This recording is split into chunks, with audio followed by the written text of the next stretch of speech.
오늘 부활주일입니다.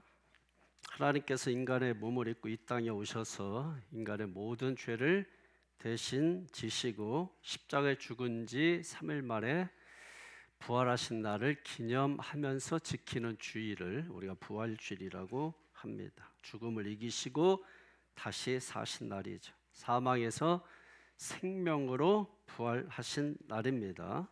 주님의 부활이 오늘 나의 부활이 될 수 있어야 합니다. 우리의 죽었던 삶이 다시 부활 주일을 맞이해서 새롭게 일어날 수 있게 되기를 바랍니다.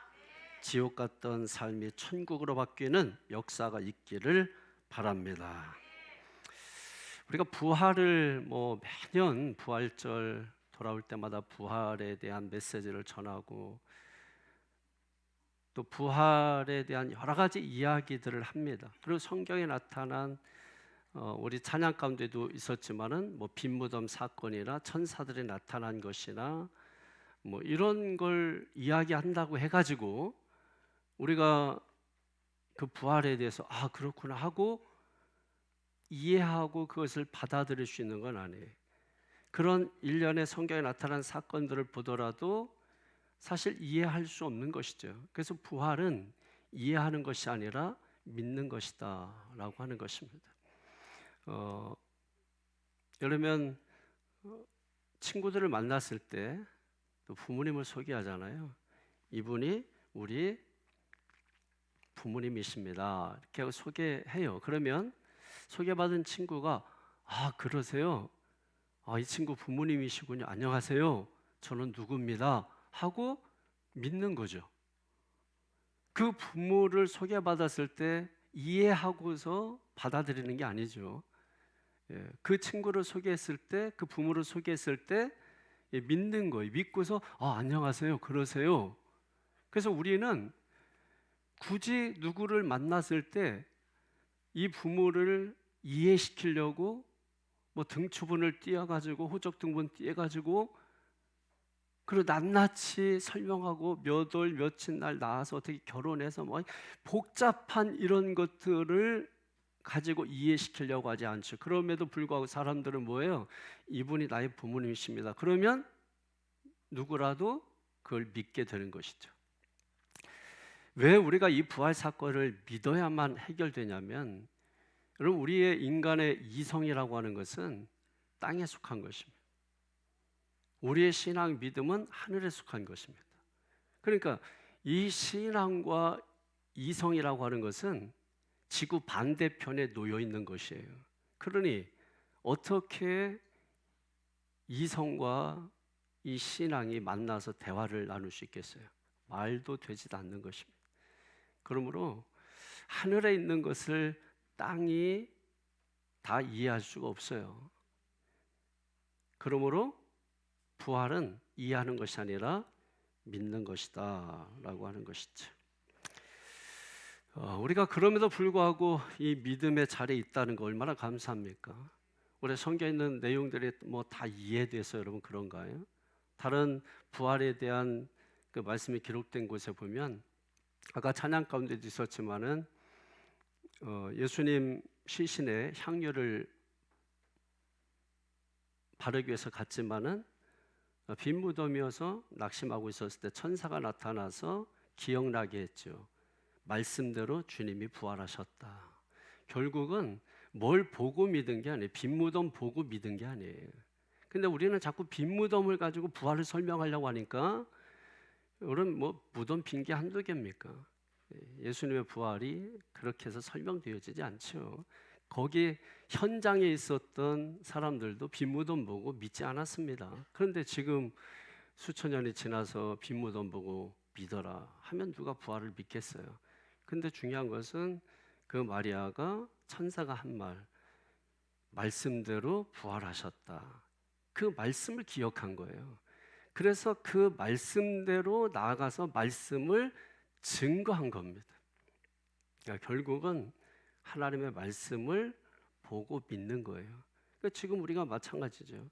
주님 부활하셨다는 것이 성경에 기록됐기 때문에 우리가 그것을 믿는 것이죠. 이거 어떻게 우리가 이해를 할 수 있겠습니까? 우리가 신앙적으로 이해할 수 없는 게 한두 가지가 아니에요. 성부, 성자, 성령, 삼위일체, 이 교리도 사실 이 땅에 있는 언어로 이해할 수가 없어요.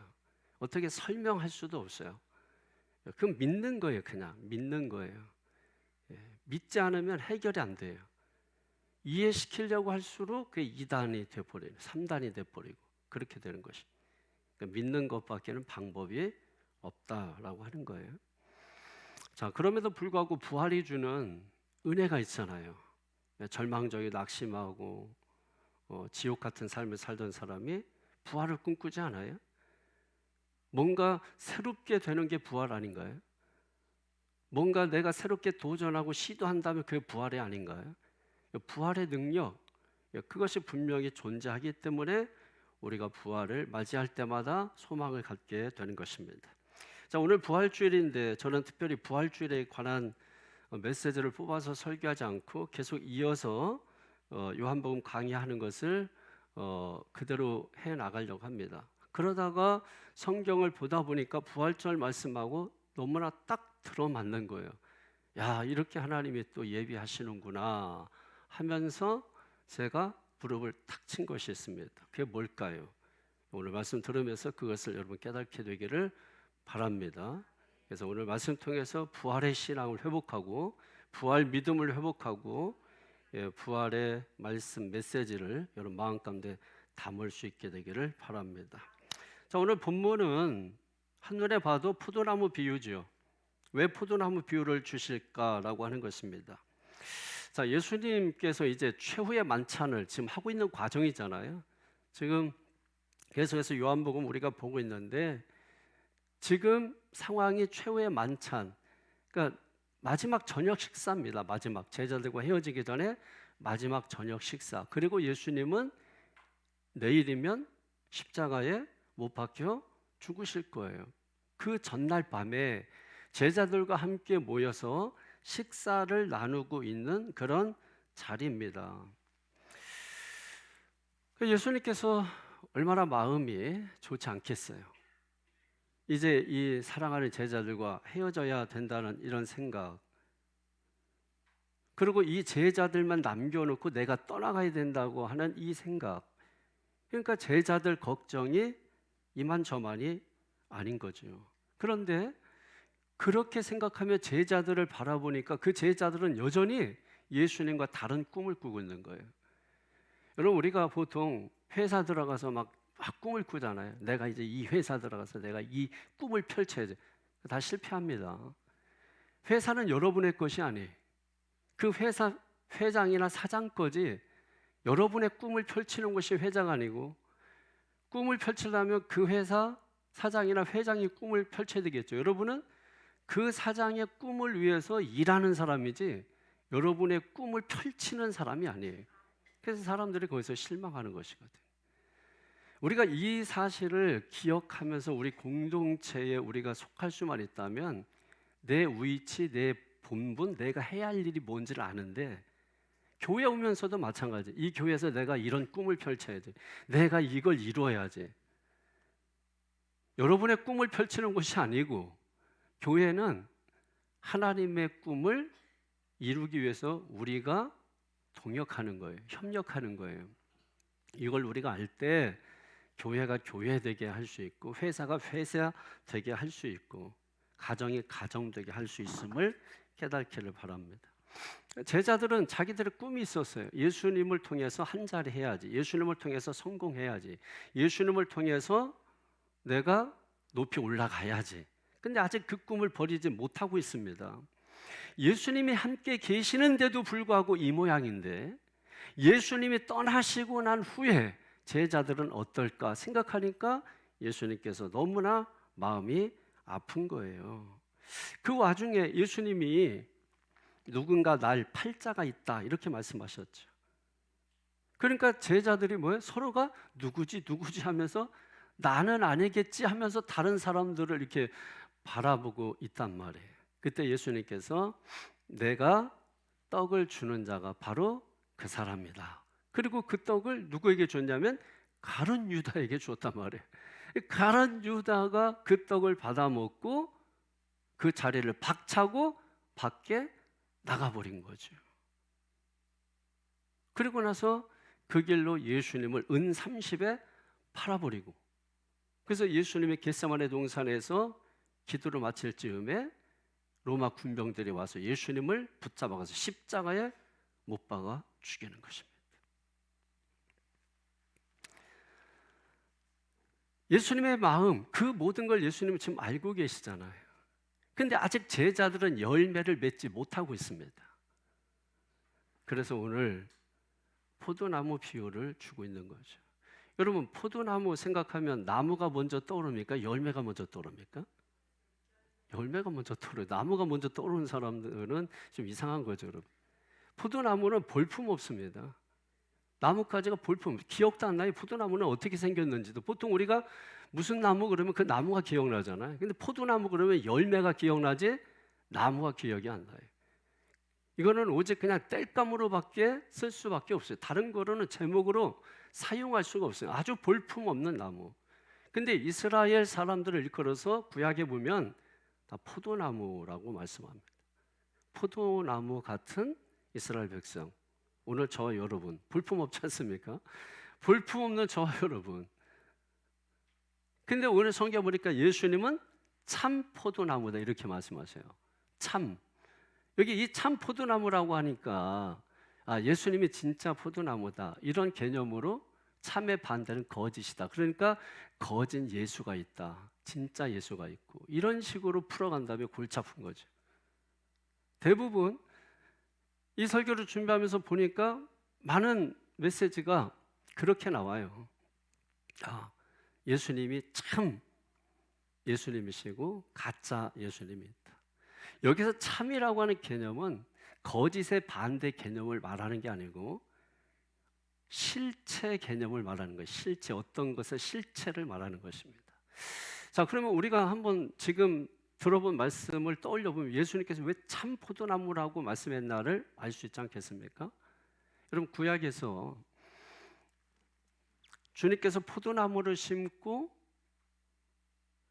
그 나무를 통해서 극상품 열매를 맺기를 원하셨는데 이사야서에 보면 들포도를 맺었다고 했죠. 들포도를 맺었다고 했죠. 그 들포도 결국 무엇입니까? 볼품없다라는 것이죠. 상품 가치가 없다라고 하는 것이죠. 하나님은 극상품 열매를 맺기 원했는데 들포도 맺었다. 그러니까 상품 가치가 없다. 쓸모가 없다. 그런데 주님은 그 가운데 나는 참 포도나무다. 포도나무의 특징은 열매죠. 그러니까 예수님께서 참 포도나무다. 내가 참 포도나무다. 그러면서 주신 말씀이 뭐예요? 내 안에 거하라. 이런 말씀을 계속 4절 이하에 주고 있는 거잖아요. 다시 말해서 들포도 열매 가지고는 아무것도 될 수가 없는 거죠. 그래서 참 포도나무이신 예수님께 접붙임을 받았을 때 거기에서 수액을 공급받아서 맺히는 열매가 당연히 참 열매를 맺게 되는 것이겠죠. 그런 의미에서 참 포도나무다 이렇게 말씀하는 거지 거짓의 반대 개념으로서 내가 참 포도나무야 이렇게 말씀하는 것이 아니라고 하는 거. 그래서 예수님께서 오늘 나는 포도나무요 너희는 가지라 이렇게 말씀을 하고 있습니다. 5절 말씀해 보니까 초두에 그렇게 말씀하고 있죠. 나는 포도나무요 너희는 가지라. 그리고 또 1절에 보면 뭐라고 말씀하세요? 나는 참 포도나무요 내 아버지는 농부라. 그러니까 이 말씀에 하나님과 예수님과의 관계 그리고 예수님과 우리와의 관계를 설명하고 있어요. 그럼 하나님은 어떻게 표현되고 있습니까? 농부. 그 다음에 예수님은 참 포도나무, 우리는 가지라고 말씀하고 있는 것입니다. 그러니까 이 가지는 하나님과 예수님과의 관계, 또 예수님과 우리와의 관계를 설명해 주고 있는 거죠. 그러니까 이 관계가 잘 되면 어떤 열매를 맺는다는 거예요? 좋은 열매를 맺게 된다는 것이죠. 그러니까 축복을 우리가 누리면서 살 수 있게 된다는 거예요. 이 관계가 잘못되면 반대로 불행한 삶을 우리가 살 수밖에 없고 들포도를 맺을 수밖에 없게 된다라고 하는 것입니다. 그러니까 오늘 이 본문의 포도나무 비유를 통해서 그 관계성을 우리가 잘 설명해 주고 있다라고 하는 것을 알 수 있어요. 근데 오늘 포도나무 비유 그러니까 우리가 어떻습니까? 굉장히 좀 느낌적으로 어때요? 참 좋다. 왜? 열매를 생각하니까. 근데 많은 사람들이 이 열매를 또 어떤 관점에서 보냐면 어떤 계명으로 보는 거예요. 계명. 그래서 사랑하라.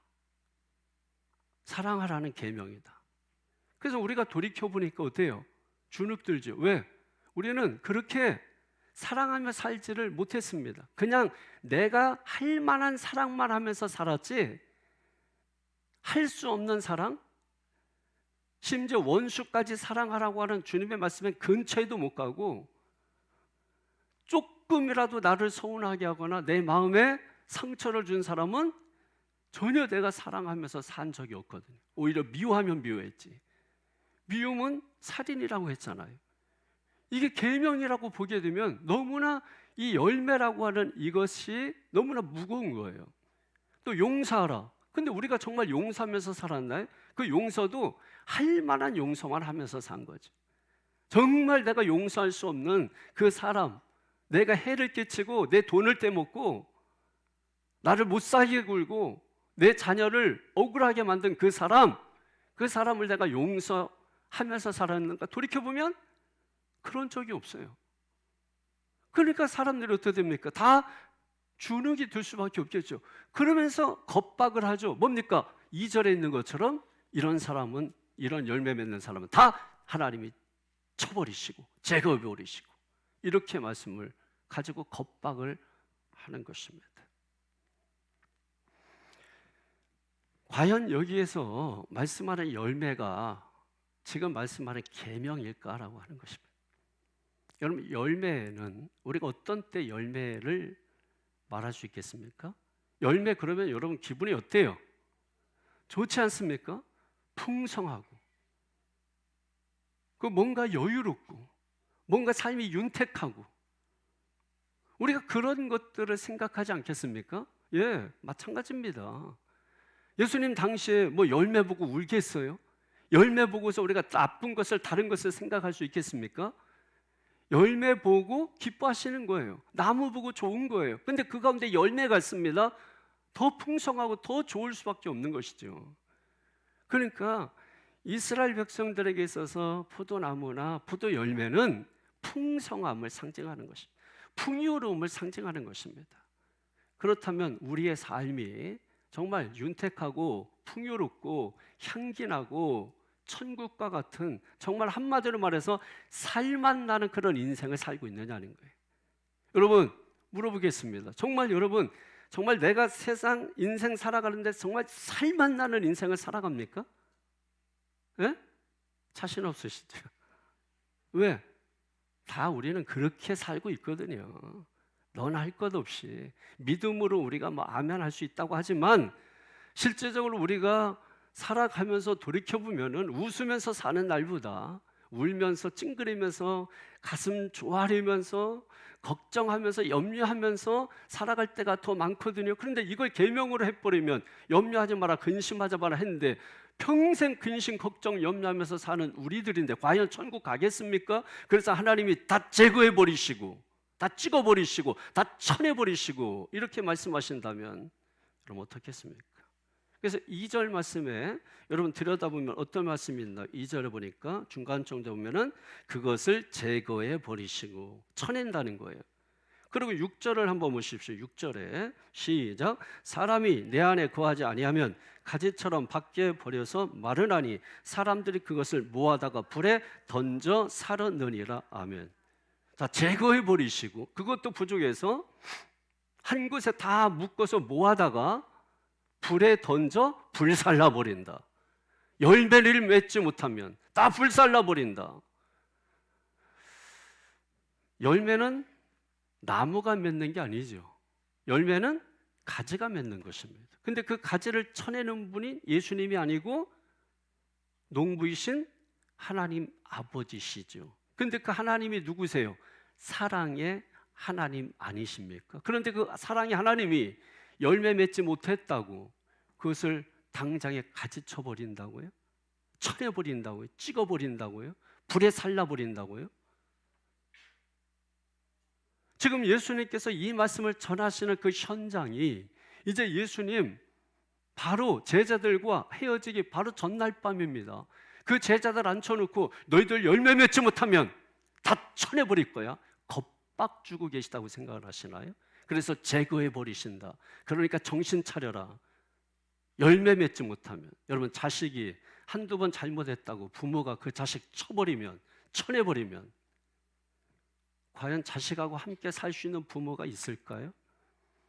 그런데 사랑의 하나님이십니다. 사랑의 하나님이 열매 맺지 못했다고 쳐버린다? 그것도 불살라 버린다? 그리고 그것도 예수님께서 마지막 헤어지는 이제 죽음을 목전에 두고 아직 열매 맺지 못한 그 제자들 뻔히 알면서 너희들 열매 맺지 못하면 다 쳐버릴 거야. 그러니까 정신 똑바로 차려. 이 말씀을 주고 계시다고 생각하시나요?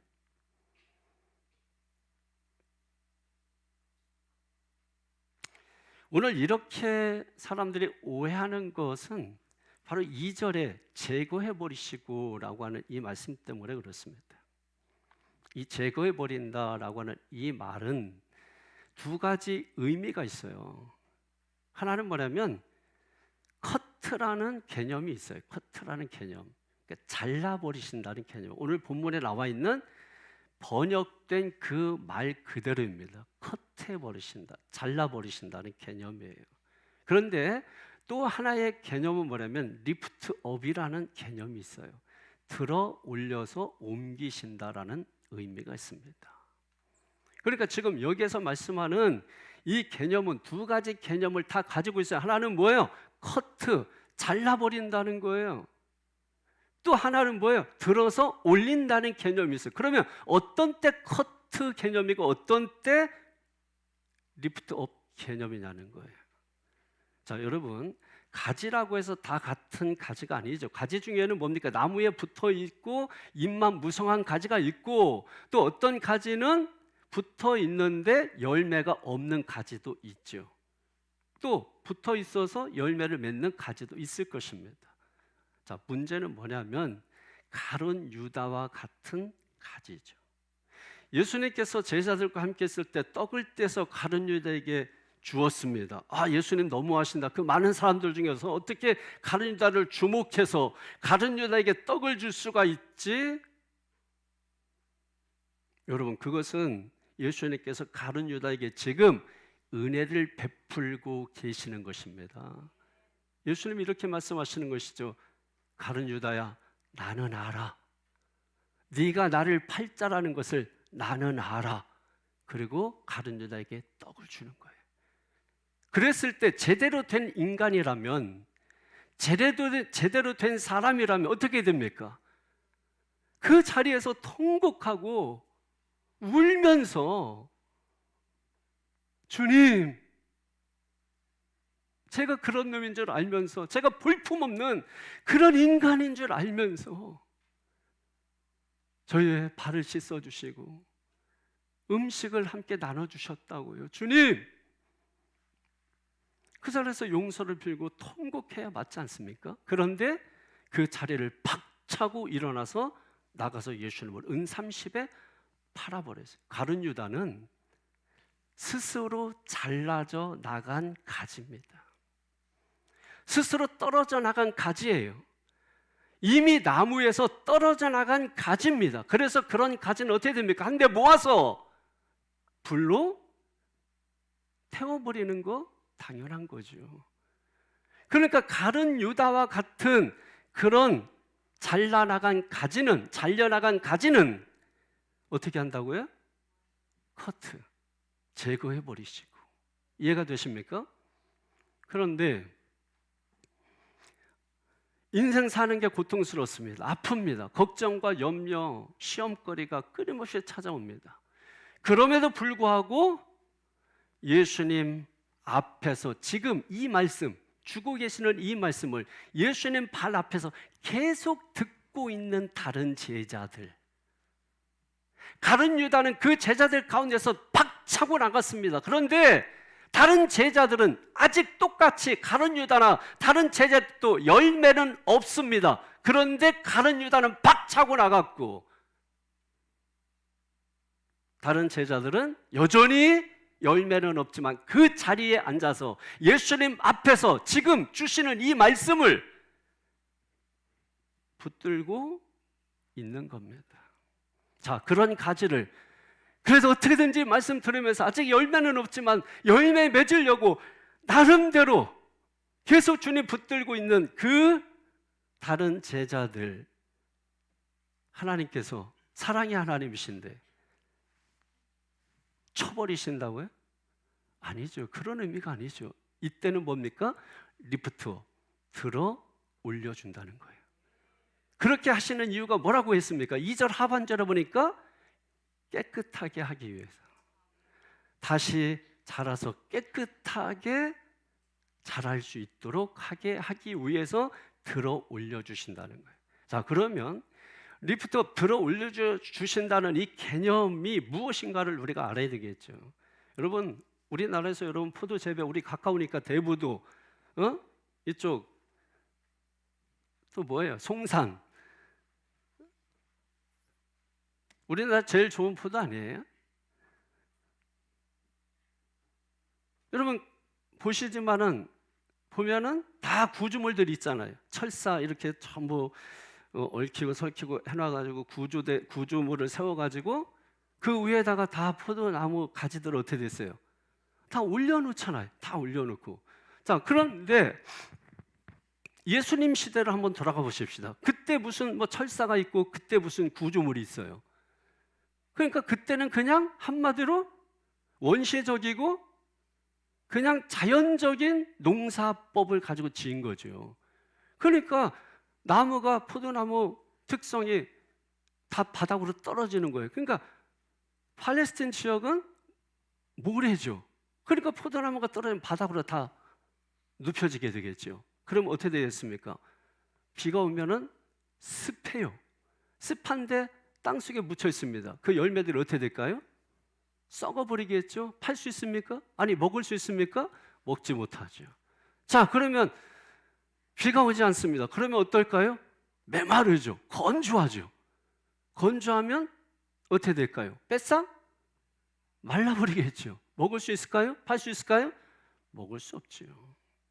그래서 그때 당시에 극상품 열매를 맺게 하기 위해서 한 일이 뭐냐면 주변에 있는 돌들을 가지고 그 나무 근처에다가 구조물을 만드는 것입니다. 그래서 큰 돌을 갖다 놓고 바닥에 널브러져 있는 가지들을 들어서 올려서 옮겨 놓는 거예요. 그게 리프트 업이라는 개념이에요. 그러니까 땅속에 묻혀 있어서 해가 나든 아니면 습기가 져서 이것도 저것도 먹지 못했던 그 포도가 돌 위에 올려져서 이제는 어떻습니까? 열매를 맺히더라도 매달리겠죠. 그러니까 해가 나도 비가 와도 그 포도를 먹을 수 있게 되는 것이죠. 그러므로 여기에서 말하는 제거해 버리시고라고 하는 이 개념은 쳐서 없앤다, 불로 사른다 그런 개념이 아니고 들어 올려서 옮겨줘서 열매 맺게 하기 위하여 깨끗하게 해 주신다는 말씀인 것입니다. 그러면 중요한 게 있잖아요. 그래서 우리가 열매를 맺게 하기 위해서 우리가 해야 될 일이 무엇인가라고 하는 것입니다. 일단은 우리가 들었던 것처럼 가룟 유다가 되어서는 안 되겠죠. 스스로 박차고 나가서는 안 되겠죠. 아무리 힘들고 어려워도 말씀 앞에 있어야 되겠죠. 내 마음에 맞지 않는다고 박차고 나가면 그 자식 누가 돌보죠? 어떻게 돌보죠? 힘들고 어려워도 거기에 붙어 있을 때 가정이 도울 수 있는 거죠. 성도도 마찬가지입니다. 여러분이 이 자리에 하나님 말씀 앞에 있을 때 아무리 내가 나약하고 연약하고 부족하고 죄 많고 허물 많고 아니 주님의 계명 하나도 지키지 못한다 할지라도 축 늘어져서 포도나무 가지처럼 축 늘어져서 그 앞에 엎어져 있다 할지라도 그렇게 있어야 된다라고 하는 거예요. 은혜의 말씀 앞에 있어야 된다라고 하는 거예요. 그런 가지는 어떻게 하신다고요? 리프트 업 시켜주신다는 것이, 들어 올려주신다는 거예요. 아까 제가 부활 개념 말씀드렸죠. 저는 이 리프트 업 개념이 어떤 부활 메시지보다 강력한 말씀이라고 생각합니다. 낙심하고 절망해서 엎어져 있는 것, 그게 살아있지만 죽은 거나 마찬가지 아닙니까? 내가 사업에 실패하고 절망했어요. 아무것도 내 힘으로 할 수가 없어요. 여러분, 그게 죽은 거랑 진배 없지 않습니까? 그런데 그런 자를 주님이 어떻게 하신다고요?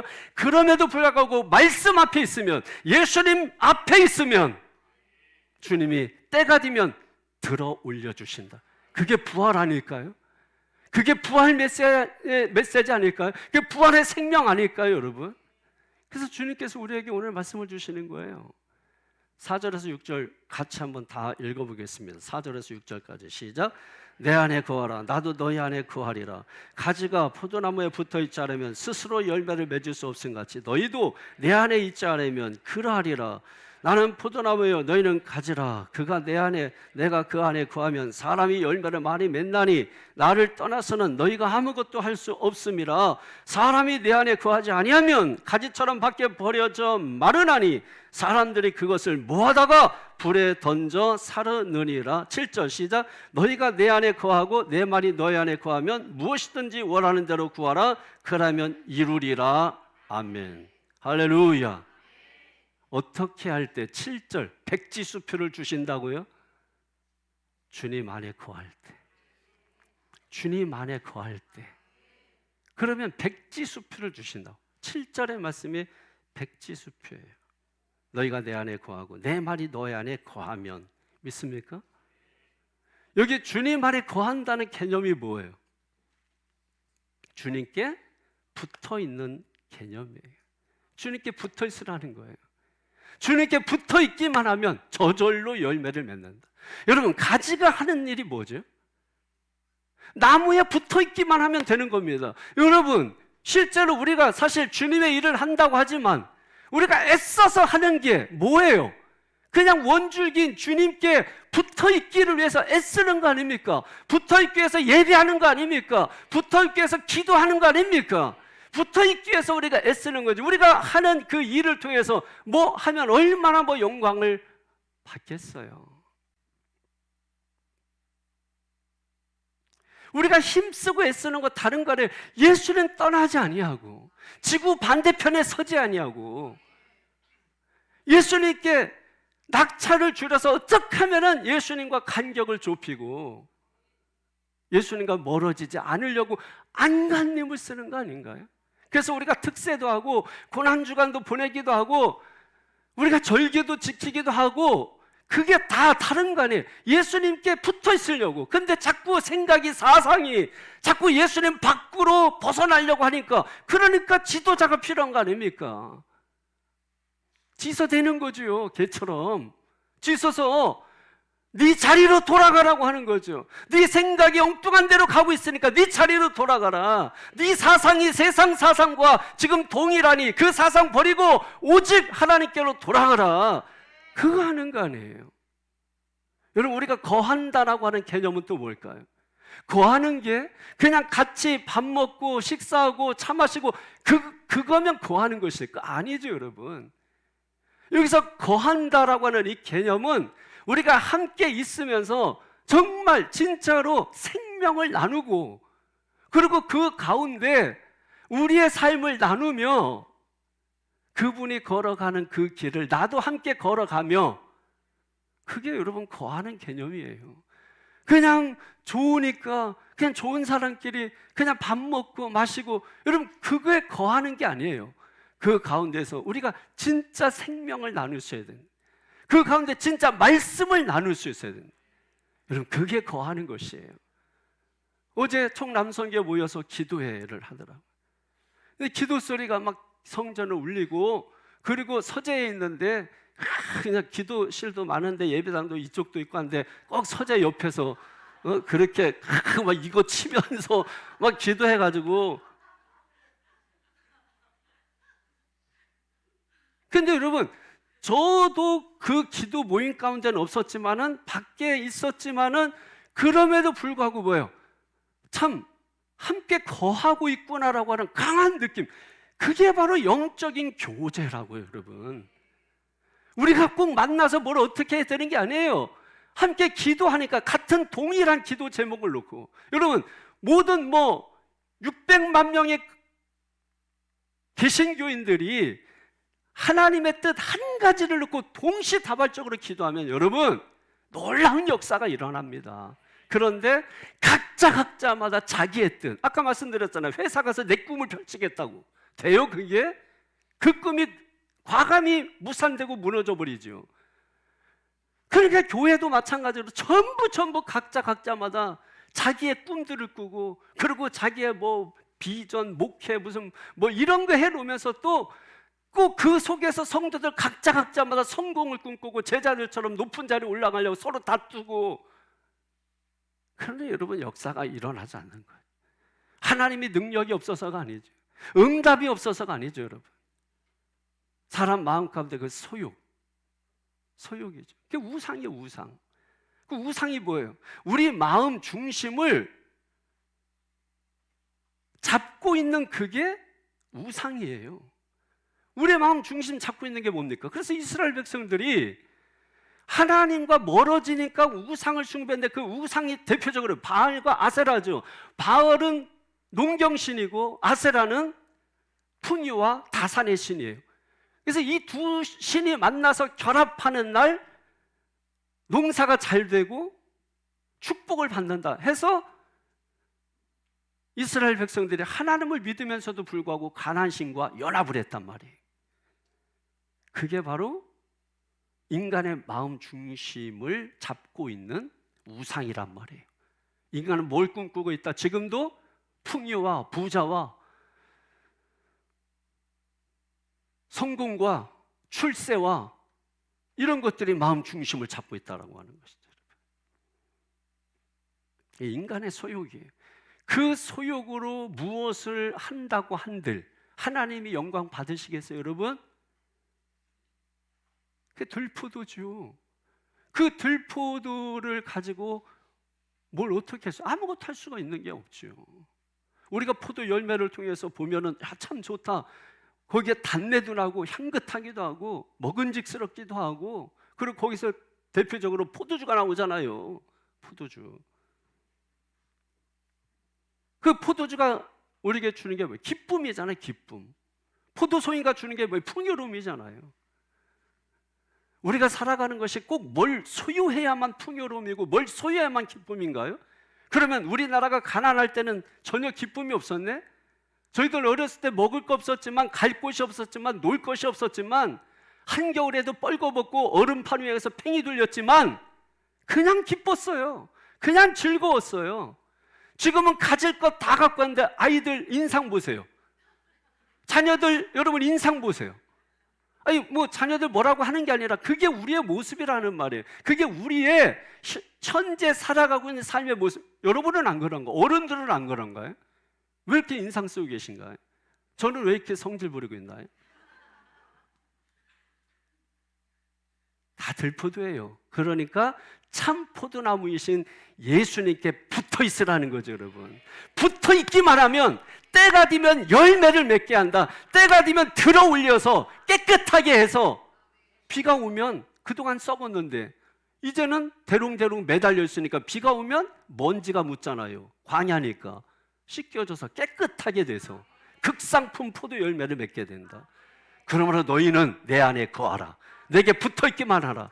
말씀 안에 거하기만 하라. 말씀 옆에 붙들리기만 하라. 그러면 저절로 때가 되면 열매를 맺게 된다는 거예요. 어떻게 하나님이 제거해 주시고, 어떻게 리프트업 들어 올려주시고, 이걸 그냥 문자적으로만 제거해 버린다니까 열매 맺지 않으면, 사랑하지 않으면, 용서하지 않으면 저주받을 줄 알아? 제거해 버리는 거예요. 불에 타 죽을 줄 알아? 이렇게 겁박하는 말씀이 아니라, 말씀을 잘못 보면 얼마나 위험한가를 보여주는 대표적인 말씀인 것이죠. 가룟 유다도 열매 없습니다. 다른 제자들도 열매 없습니다. 그러니까 힘없이 주님 앞에 그냥 널풀어져 있는 포도나무 가지처럼 널풀어져 있는 거예요. 그런 제자들 바라보는 그 예수님의 마음이 아픈 거죠. 농부 되시는 아버지께서 그 예수님의 아픈 마음을 아시고, 아이 잘됐다, 다 쳐버려야지, 여러분 그렇게 하시겠어요? 그 사람들 때문에 죽게 하시는데, 십자가 달리게 하시는데, 그리고 예수님이 이제 헤어지면서 마지막 만찬을 하고 있는데 제거해버리시고 다 쳐버리시고 불살라버리고, 주님 마음을 아신다면 그게 아니죠, 여러분. 예수님 그 마음 보시며, 안타까워하시는 그 마음 보시며, 내가 들어 올려줄게, 리프트업 시켜서. 믿습니까?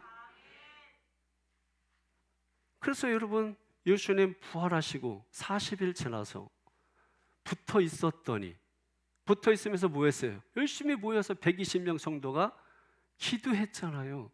기도하니까 부활 후 40일이 지나서 뭐가 태동했습니까? 교회가 태동했잖아요. 그걸 바라보고 있었던 그 제자들, 그 기쁨, 그 감동, 그 놀라움, 이게 얼마나 컸을까요, 여러분? 그러면 여러분 부탁드립니다. 다른 거 아닙니다. 가룟 유다처럼 하나님께서 지금도 기회를 주고 계시고 은혜를 베풀고 계시는 거예요.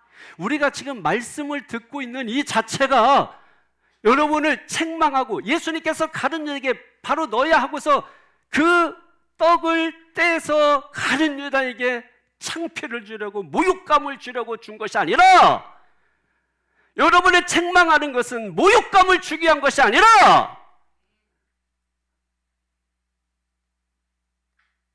돌이키라고 하는 거죠. 회개하라고 하는 거죠. 기회를 주고 있는 거죠. 은혜를 주고 있는 거죠. 그런데 그거 알지 못하고 그 자리를 박차고 일어나서 나가요. 가지에서 떨어져 나간 거예요. 이미 가지에서 떨어져 나간 거예요. 그런 경우에는 그대로 커트 제거해 버리시고, 그래서 불에 살라지는 거 당연한 거죠. 그러나 다른 제자들도 아직 열매가 없습니다. 낙심하고 있습니다. 그러면서 마음속에 우상을 가득 안고 있습니다. 그러니까 바닥에 널풀어져 있는 거죠. 그런데 그들이 어디에 있어요? 어디에 있어요? 말씀 앞에 있잖아요. 예수님 앞에 있잖아요. 여러분, 하나님이 원하는 거 그거예요. 여러분이 이것저것 하다가도 말씀 앞에 있기를 원하는 거예요. 여러분이 바쁘게 살다가도 말씀 앞에 있기를 원하는 거예요. 그리고 오늘 주시는 이 말씀을 여러분이 듣고 그 말씀을 통해서 내 심령 영혼을 깨끗하게 하는 거예요. 그게 뭐예요? 내 안에 거하라. 그래야면 주님께서 백지수표를 준다고요. 좋으시죠? 다시 한번 7절 읽어볼까요? 시작. 너희가 내 안에 거하고 내 말이 너희 안에 거하면 무엇이든지 원하는 대로 구하라. 그러면 이루리라. 할렐루야. 내가 주님께 마음을 드리면 주님도 나에게 마음 주십니다. 사람도 여러분 보잘것없는 내 마음 줘도 그 마음을 함께 공유하고 나누는데, 내가 하나님 앞에 엎드려 내 마음 드리면 예수님 마음 주시는 거죠. 예수님 마음 주시면 예수님 마음으로 기도하는 거죠. 예수님 마음으로 하는 기도, 하나님의 뜻대로 하는 기도 아니겠습니까? 무엇이든지 원하는 대로 구하라. 다 이루시리라. 할렐루야. 사랑은 자기를 초월하는 게 사랑이에요. 그래서 사랑하는 사람은 사랑하는 대상자 앞에서 비겁하면 안 됩니다. 사랑한다면 하늘에서 별도 따다 줘야죠.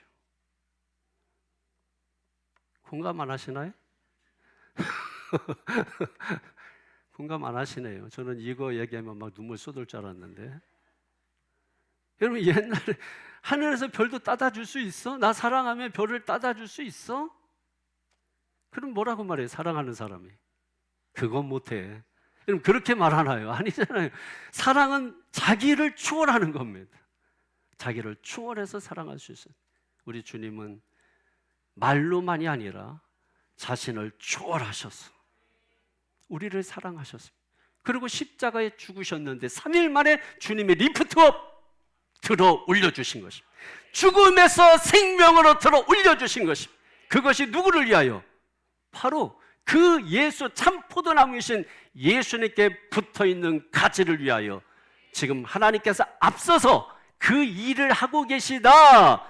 그러므로 예수님이 부활한 것을 보느냐? 너희들도 나를 믿는 자는 영원히 영생하리라. 이거 여러분 진리 아니에요? 진리 아니에요? 진리는 변함이 없는 겁니다. 변하지 않는 분은 오직 하나님밖에 없습니다. 그래서 예수님을 하나님이라고 하는 거예요. 나는 길이요 진리요. 믿습니까? 오늘 이 시간 나는 참 포도나무요 내 아버지는 농부이고 나는 포도나무고 너희는 가지라. 이 관계만 잘하면 풍성한 열매를 맺고 하나님의 축복을 누리며 살게 될 줄로 믿습니다.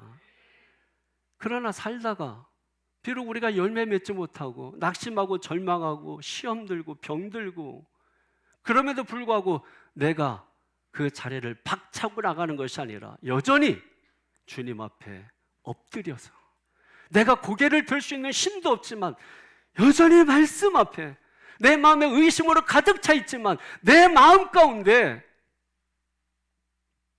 아직도 불신으로 가득 차 있지만 내가 주님 나무에 붙어 있기만 하면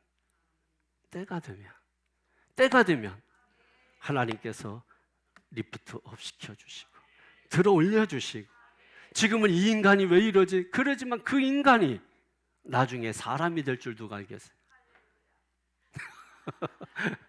주님이 들어 올려주시는 것이 주님이 들어 올려주신다. 할렐루야.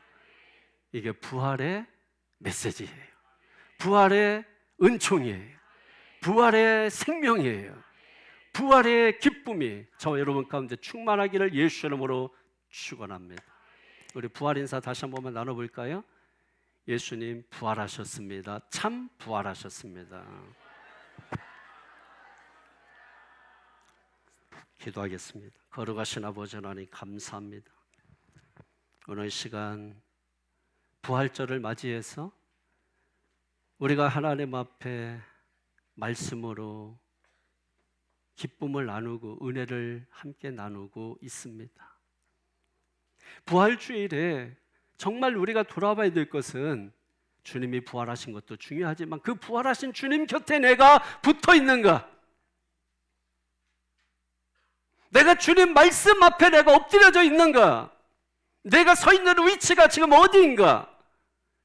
이것을 확인하는 자리가 되게 하여 주시옵소서.